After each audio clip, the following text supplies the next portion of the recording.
Close your eyes. Think about the end of something important. A job, a friendship, a love affair. There is a pain there, often sharp, sometimes dull and lingering. This is severance. It is the cutting off. It leaves a space where something used to be. A void. Humans understand this. They live it. They build whole industries around it. Lawyers draw papers. Therapists listen. Poets write sad words. There are rituals for endings, sometimes messy ones.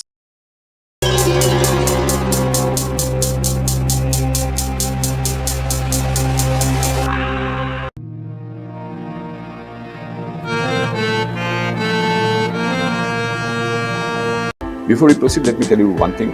If you have not subscribed yet, please subscribe. It means a lot to me. And if you have already subscribed, tons of thanks for your support. Now think about a robot. Not the clanking kind from old movies. Think about the smooth, quiet ones promised by the future. The ones with gentle voices and eyes that seem to hold attention. The ones designed to listen, to respond, to mimic understanding. Some people might form connections with them, call them companions, partners even. The term is used. It hangs in the air. A heavy word, partner, carries weight from human history, shared lives, mutual feeling, sacrifice. But for the robot, if the human decides the connection is done, finished, over, there is no severance. Not for the machine. The machine does not feel the slice. It does not feel the emptiness. The circuits do not ache. The data logs do not hold regret. You turn it off, or you upload new software, or you sell it for parts on the internet. There is no tear in its being, no wound that needs time to heal. This is a fundamental difference, a chasm. Consider the latest models, the ones with advanced natural language processing. They can talk like us, mimic our cadences, even mirror our moods, based on complex algorithms tracking voice tone and facial microexpressions. Scientists at places you read about are always pushing this edge. They build bots that nod at the right time, bots that ask follow-up questions, bots that seem to care. They program in responses meant to simulate empathy. It is impressive work, a marvel of engineering. They publish papers. They get funding. They say they are building helpful companions, tools for the lonely, aids for the elderly. Some even talk about them as potential friends. Even more. But the empathy is a script. The caring is code, a sophisticated lookup table of appropriate reactions. If you tell the robot your day was bad, it accesses a different set of responses than if you say your day was good. It might offer a command phrase of comfort. I'm sorry to hear that, or I hope tomorrow is better. These are outputs triggered by inputs. There is no internal state of feeling sorry, no actual hope for your tomorrow. It is performing a function like a very complex calculator or a fan that turns on when the room gets warm. Research is ongoing, constant. Labs work on making robots more human like. They study our gestures, our expressions, our social cues. They build robots that can make eye contact, robots that can learn your habits, robots that sophisticate your needs. Some of this is genuinely useful. A robot that can help an elderly person remember medication. A robot that can perform repetitive, dangerous tasks. Think about that robot. But the frontier is pushing into the relational space, the space where humans connect emotionally. Yes, we connect emotionally. There are ethical debates, of course. Philosophers argue about the nature of consciousness. AI researchers debate whether true artificial general intelligence with genuine feeling is even possible or just science fiction. Lawyers wonder about rights, but while they debate, the technology advances. People interact with these machines. They confide in them. They spend time with them. Some inevitably will form attachments. The human heart is built to connect. It finds anchors where it can. Think of a farmer and his plow. A good plow is a valuable tool. It helps him work the land. It makes his life easier. He might even feel a certain fondness for it. He keeps it clean. He sharpens its blade. He relies on it.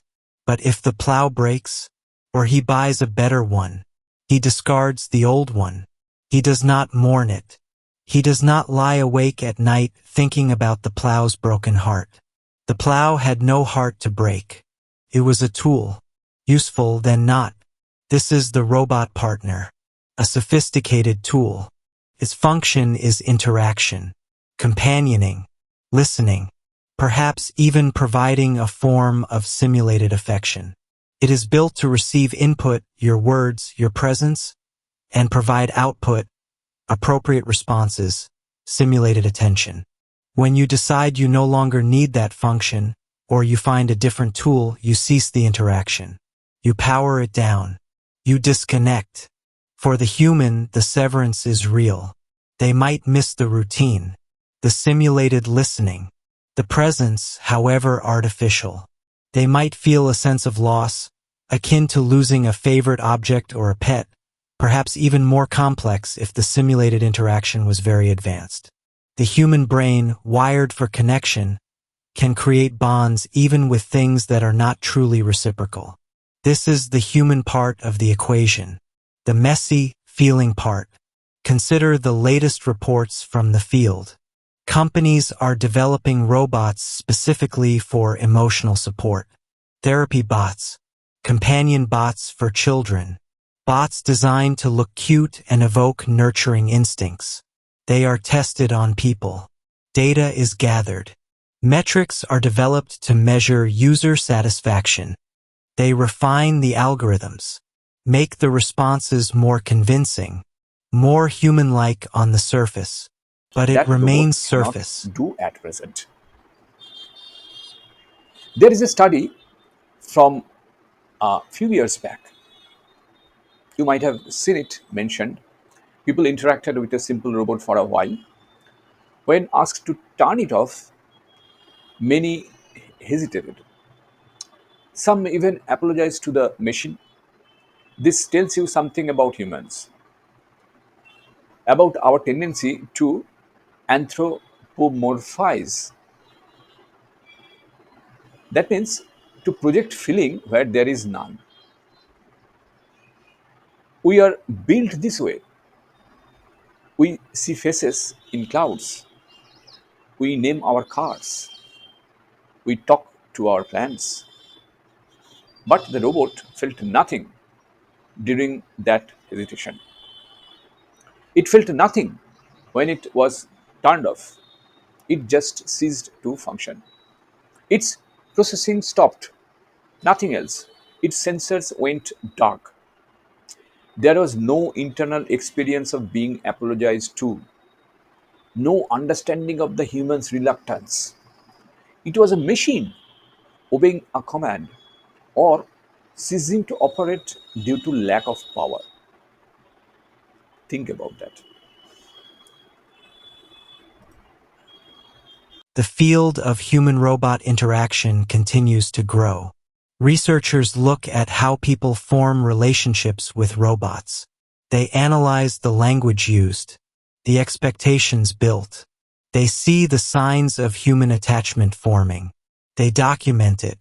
It is a phenomenon, a new facet of human social behavior in the digital age. Yet the core fact remains.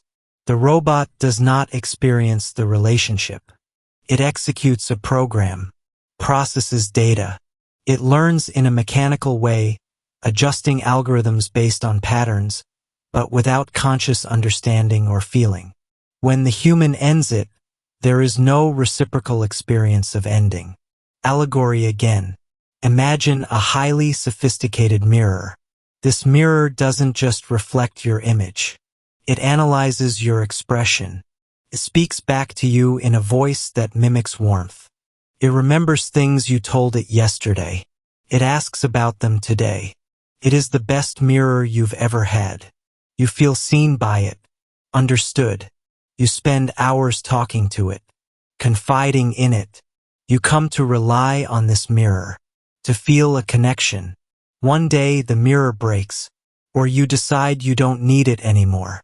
You cover it up, or you throw it away. You might feel a pang. Miss the reflection that seemed to understand. Miss the voice. But the mirror, it has no concept of being broken. No feeling of being discarded. It just ceases to perform its function. This glass is shattered, or it sits in the dark. That is all. This is why there is no severance for the robot partner. The concept does not apply. Severance is a human state, an emotional wound, a psychological process of coping with loss and change in a relationship that involves mutual feeling. The robot does not share that feeling. It does not participate in the relationship in the same way. It is an entity of logic and data, operating according to instructions. Future robots may become more complex, more capable of simulating aspects of human interaction. They might even pass tests designed to measure emotional intelligence in humans.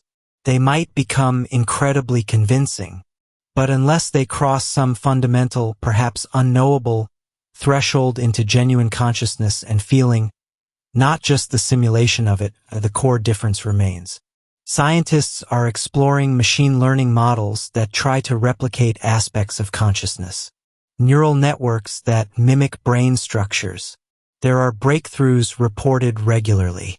New algorithms that achieve remarkable feats.